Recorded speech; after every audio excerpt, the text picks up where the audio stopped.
All right, welcome back. This is Guff, and we're talking about Pathfinder 2E this week. Again, I have a guest with me, and it's Javan.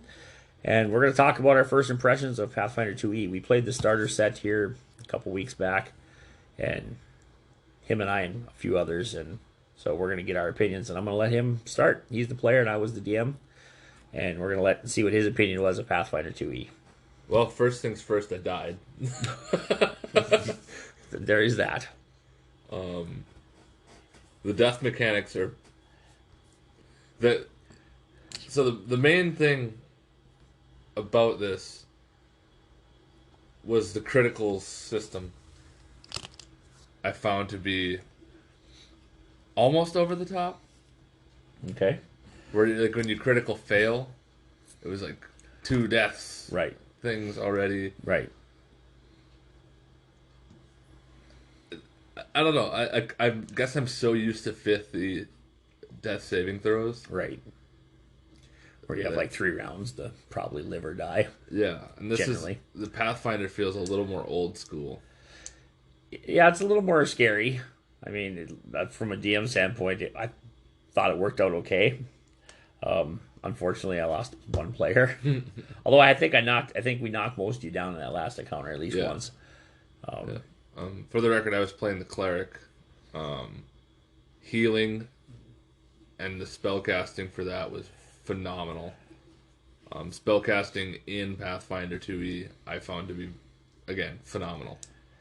Yeah, I think that was the general consensus of the table, as everybody liked the tiered system. You have 3 actions and you can use them for whatever you want. You can either cast 1 spell, move, cast another spell, as long as they were 1 action spells, or you cast 1 spell as 1 action and you can cast it as a 3 action spell or a 2 action spell, depending on the results you want. Yeah, in example, Cure Light Wounds in Pathfinder 2E. At level 1, it's touch, heals 1d8. Right. Level 2, it's up to, I think, 60 feet, and it heals 1d8 plus 8. Right. And then at 3 actions, it heals all living and undead within 30 feet of you. Right. And it does damage to the undead. Yep. They have the old school style, negative energy right. or whatever.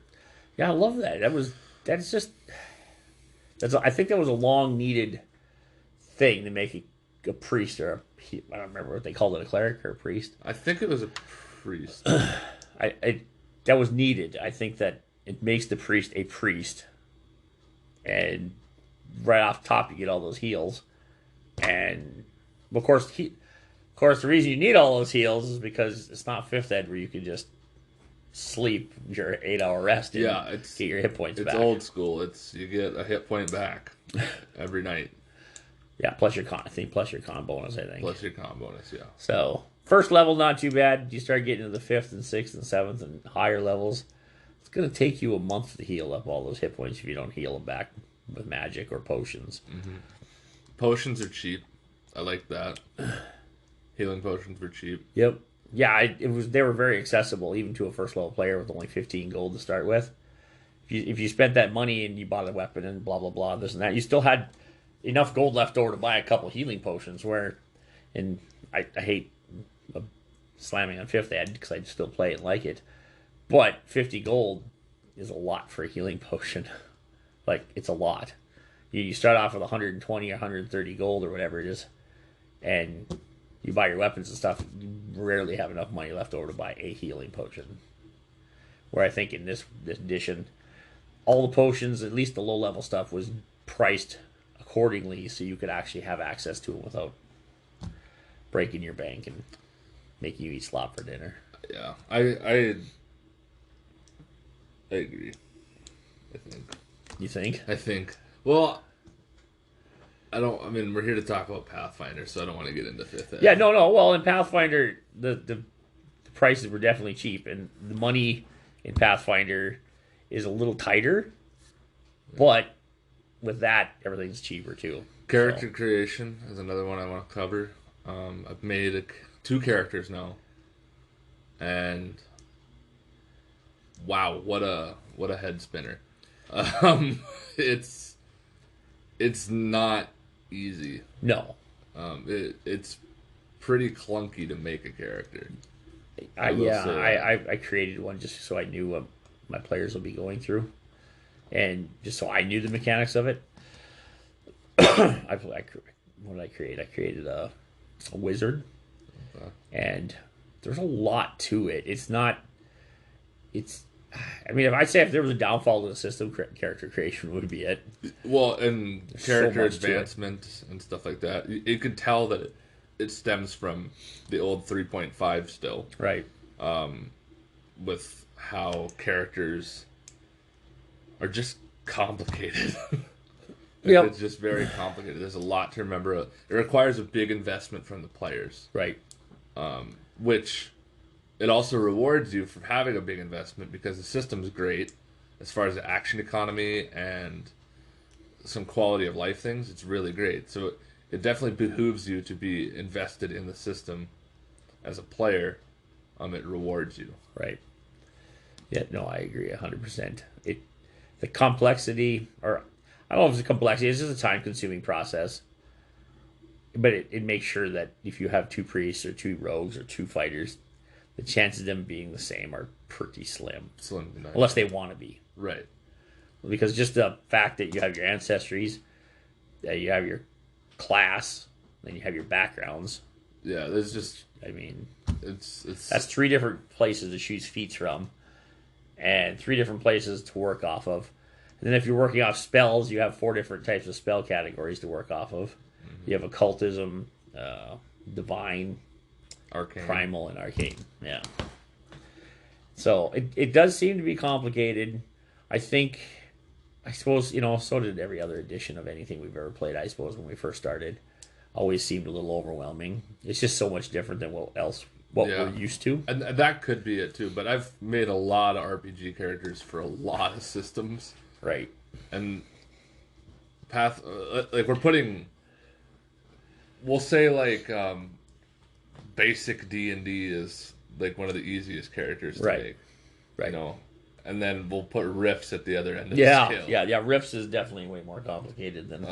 I think Pathfinder leans more towards the Rift side of the scale than it does the D&D side of the scale. Yeah, absolutely.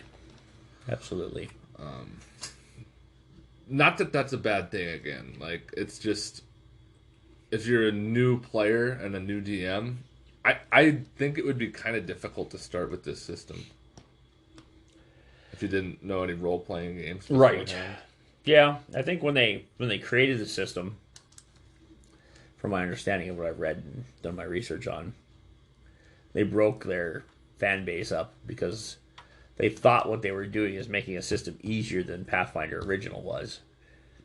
And it ended up being too different, and that broke their fan base. Now, you either like it or you don't, just like Pathfinder. You either like that type of gameplay or don't. And for me, I guess it was just a nice change. And I guess I like any new systems that I enjoy that are just something new to try. And it's a fantasy-based system. Again, like we were talking, the tier-based systems, action economies, pardon me, absolutely fantastic and wonderful. As a DM, the action economy works the same way as it does for players, except for my monsters have my encounters could have 5, 6, 7, or 8 different types of actions to take depending on the scenario. Mm-hmm. Like when you guys entered the room with the green drake at the end, he had excuse me. Anyhow, the action economy for the monsters is fun because the players wanted to try and corner this beast so they could gang up on him and beat him, but the beast had a move that let him move up to, I think it was 80 flying, or he could swim, or he could do land. And then he had, everything has 3 actions they can use, but this particular Drake had a 2-action thing that let him attack 3 times. And he still had to follow the normal attack rules, the downgrading of your chances to hit every time you attack. But then he could also breath weapon, or he could just move again. And I thought that was a really good challenge to the players. It's something I don't think they've probably seen in many other systems, other than when you're kind of fudging some of the rules to make the combat more intense. Yeah. This one just has it built in. Yeah. Like it was complicated though, because I guess as a DM I had to pay a lot more attention to all the different types of actions I could use. And if I would have had 3 or 4 different types of beasts in that room at one time, that would have been just an absolute chaotic mess. So maybe too complicated. But it definitely felt like fighting one monster. It felt like we were fighting a monster. Like, it really felt cinematic, and it felt difficult to fight one thing. Right. Which is really hard to do in Dungeons and Dragons and other systems that I've played. Because a lot of times you just gang up on it and just club the baby seal. Yeah. Yeah, well, the action economy is different in a lot of systems. So, a lot of systems you have your move, then you have your attack, and that's what your thing is. Well, this system has... You can do whatever you want with your 3 actions. You can move 3 times if you really wanted to. You can... You still have reaction, and you still have free actions that pop up once in a while. So, yeah, no, I thought it was definitely... That one fight took up probably half our playtime for that day we were using. And... I think I would have been sad if we didn't have done it. Because, it's something I was like... The book says literally, hey, tell your players the chances are some are going to die if you keep going. And then give them the chance not to do it if they don't want to. Don't tell them what it is. Just tell them, hey, this is going to be the toughest thing you've felt. And I'm glad I think there was 1 or 2 dissenting voices, but I think overall they talked each other into doing it. Yeah, and I was one of the dissenting voices, and the other dissenting voice at the time, we were thinking about what our characters would do. Right. And as players, we're like, yeah, let's go and see. Right. Let's see what it's made out of. Carpe diem, let's rock and roll. Right. The other thing I touched on right away was the critical system. Yep. If you clear a DC, which an armor class is considered a DC, by 10 or more, it's considered a critical success. You don't have to roll a nat 20. Right. And then a nat, if you roll 10 below, it's considered a critical fumble. You don't have to roll a natural 1. Right. I like the threshold-based critical system. Now, if you roll a nat 20 or a die 1, it can turn like a miss to a hit or a hit to a miss. Right. It just guarantees it's going to go south or north one way or another. Yeah. But one step. I like the idea that it makes it so if a 20th level fighter rolls a 30 to hit a normal goblin. Right. Yeah, of course you're going to crit him. You're going to cut him in half and kill him in 1 hit. Right, yeah. Oh, yeah, absolutely. And I think that makes it pretty good for epic characters. Yeah, and a lot of systems don't have a way to deal with that. If you're in any other system and you take a high-level character, depending on what system you're playing, because some systems will use levels, but you're just using a high-level character for that system, you go after a peasant, I mean, there's a chance that 3 or 4 peasants could potentially get a critical and kill your high-level character if it works out right for them. Now, is the odds of that happening are pretty slim? Yeah, of course they are. But in this system, just to be able to, say, hit an armor class of 15 and just say your 10th level character, you have probably a guaranteed critical success. And it's going to be pretty hard for you to fail. Just from what I've seen, granted, we just played the starter set, so I don't have a lot of experience with late game Pathfinder, or any experience at all, I should say. Right. But I can tell from the way that the game is set up and the way that the systems are that late game is a lot more structured. Yeah. And balanced than some other systems. And I think that stems from it being from 3.5 originally. Right. Yeah. Which 3.5 did one thing right. It did a very good job of setting you up to level 20. Go all the way. Yeah. Let you go from beginning to end without going, now what do we do? Yeah. And I watched a lot of videos before we decided to even try this system. And everything I ever watched, I mean, excluding the few people that are just haters, obviously. But even some of the negatives were worth it, was that the balance never really falls out of this edition.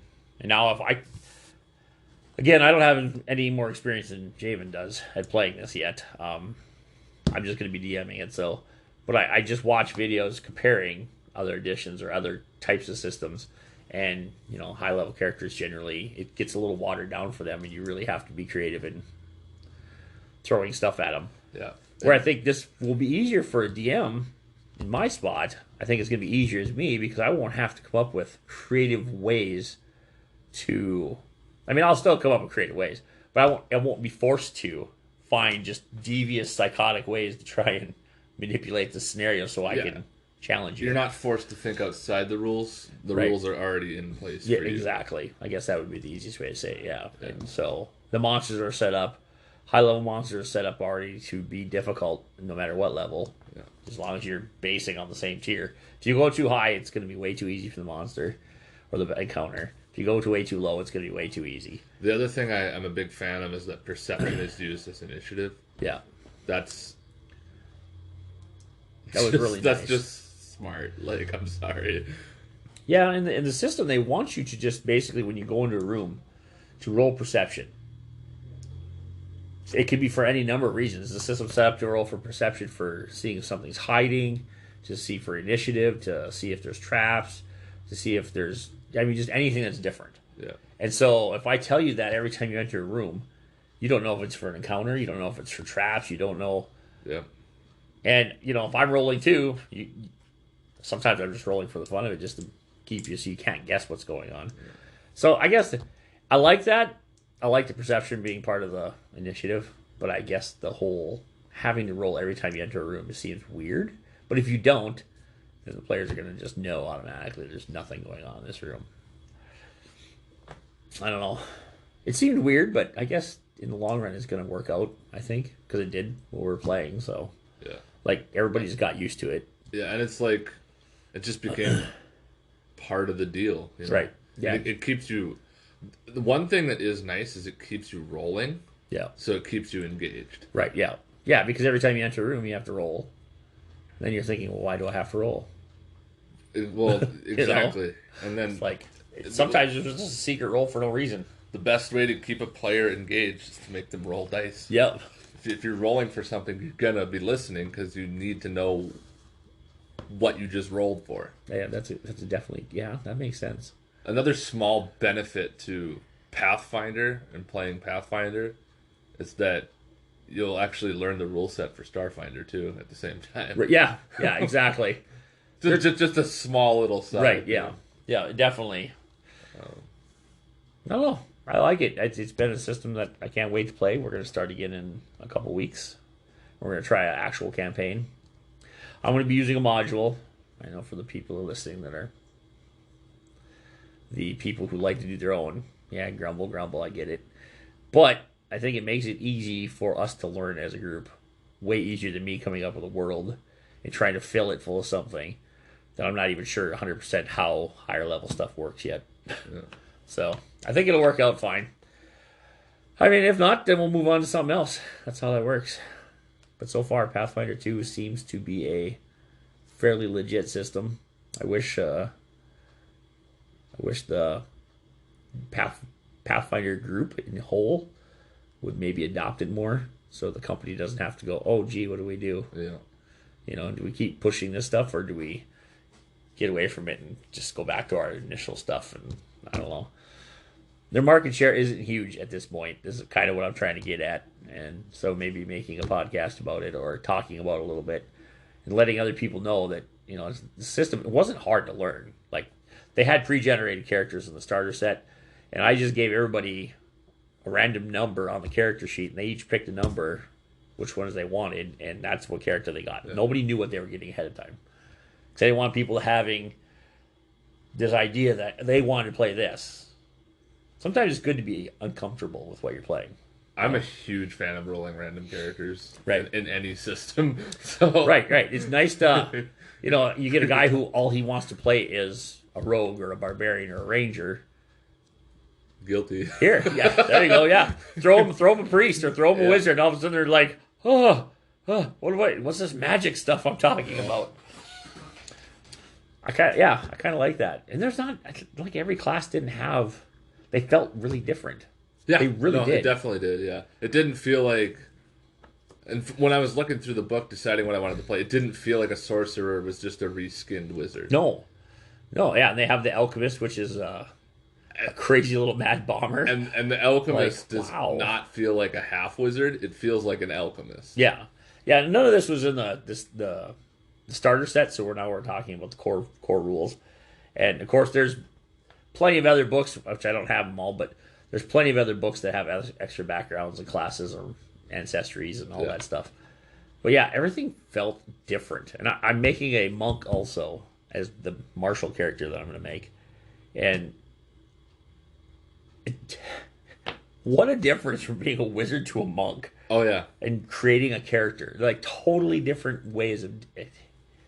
Yeah, it's an overwhelming sensation. I made a barbarian, and then my backup character I made a fighter, and they felt very different. Like Right. they're just different. Like I don't know how else to explain it.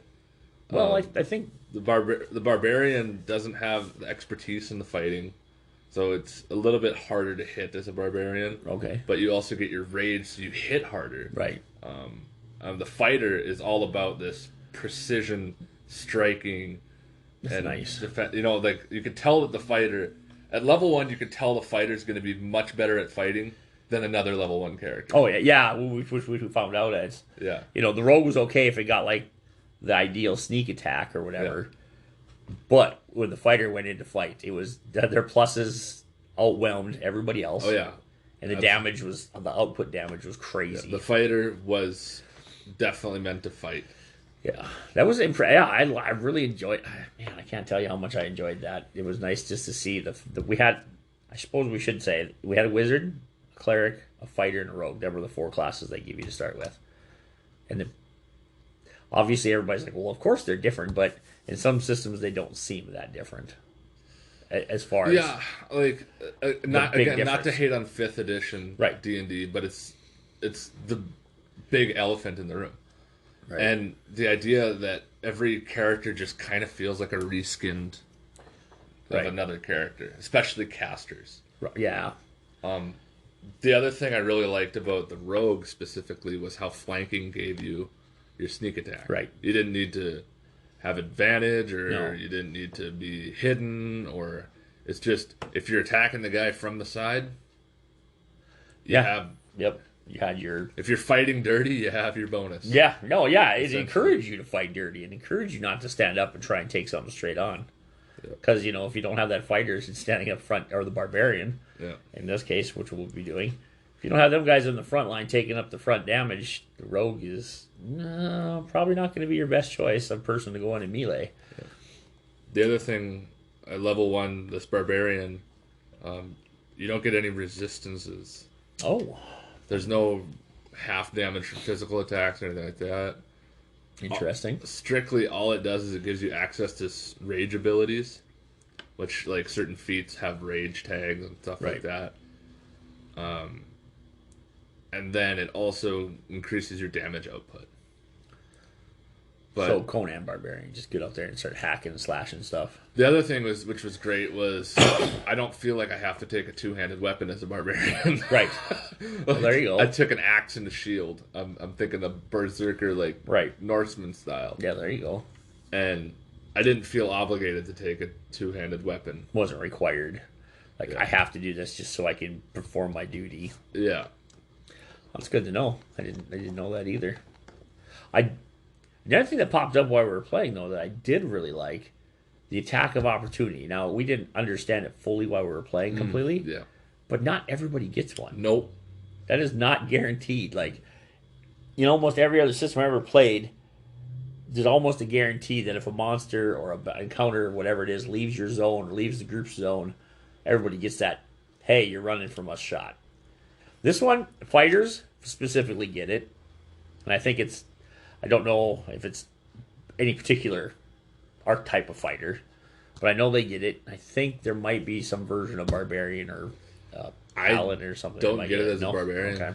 So I don't know if the champion gets it or not. Or It's champion, yeah. The just, champion's yeah. their version of a paladin. Right, yeah, I forget. I don't know if they get it or not. I think it might even be just reserved for the fighter. Yeah, which is, I kind of like that. It Like, kind of makes that fighter a little more They important. they make fighters very important, Right. and it's if you're gonna play a plain Jane fighter, you're not gonna feel left out. or useless. Right, yeah. When you hit 5th level, you're like, well, my job's done. I should multi-class into something else now. Yeah. Now the casters are carrying me.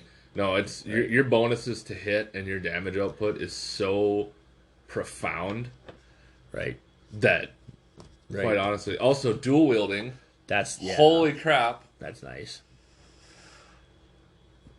Dual wielding works. Yeah, exactly. It's not like whether it was rogue or the fighter. Yeah, and it's not like another system who we're not going to speak of right now. Right. Who completely killed dual wielding. Right.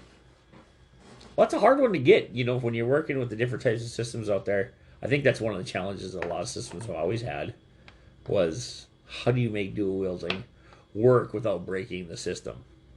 Yeah. I mean, I know the parent company to all this, the godfather of all gaming, I mean, since BASIC has always had issues with dual wielding. Yeah. Whether you go to weapon speed, there's two Dagger users. Yeah, it just gets out of control, and what do you do? Swinging twice with one hand, once with the other hand. Yeah, it gets a little complicated. Yeah. It's a complicated system. I think they've done pretty good in this one, though. Yeah. Like, nothing felt like it was broken. Armor class scales. Yeah. Because your proficiency bonus is added to the armor class. Oh, and then just the fact you can use a shield as a extra damage. Yes. You can soak cool. damage as a shield. I made heavy use of that. I didn't even know that when I was... for reference, when I started this, I was like, I'm going to go in with having no real knowledge of the players. Now, I should have, but I didn't want to. I wanted the players to be able to experience it. And as a DM, I wanted to be surprised. Yeah.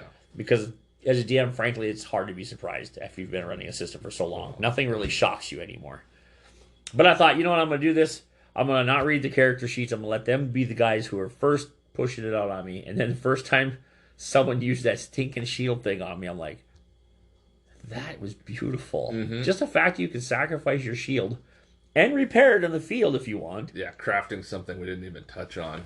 Like, holy smokes, crafting? Like, what? Takes 10 minutes or whatever. I think it was 10 minutes. Or an hour, was it? I think it's an hour. So you take an hour, you have somebody in the group that has crafting, or 2 people, and they fix your shields up, or your armor, or... Also, it takes an action to raise your shield, which then gives you your bonus. Right. So if you want to have the AC bonus of a shield, you have to spend your action raising that shield. Yep.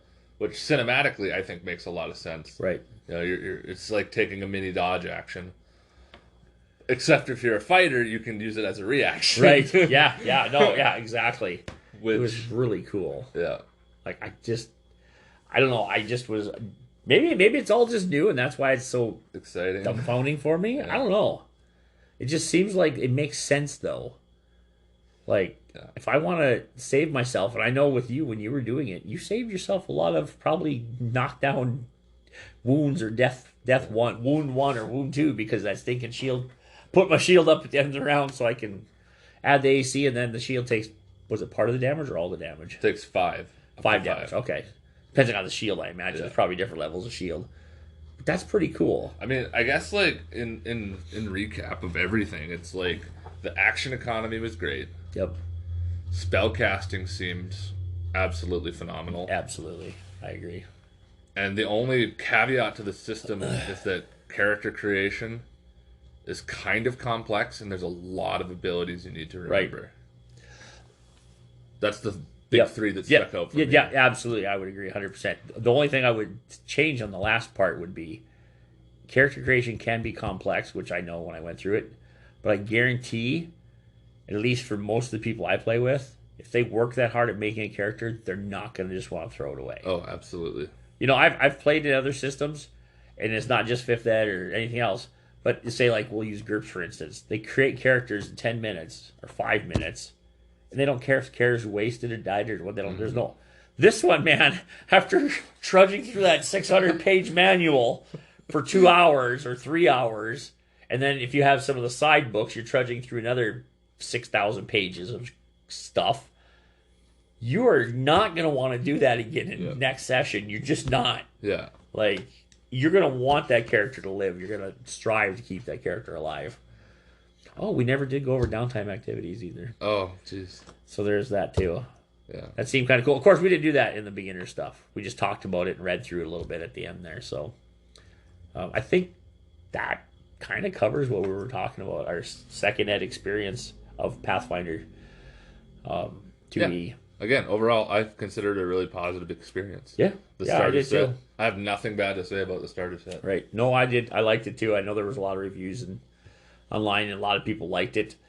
And that's kind of why I bought a whole bunch of starter sets and decided I was just going to play a bunch of different systems with our starter sets. And I like Pathfinder 2E. So we're going to have a campaign on it now. So I guess that'll be that for the session. Till next time we come back and talk about whatever we talk about next. Who knows? Guess we'll find out. I think you hinted at it. Did I? Yeah. What was I talking about? Well, we'll talk about it later. All right. Well, thank you for listening, and we'll see you next time.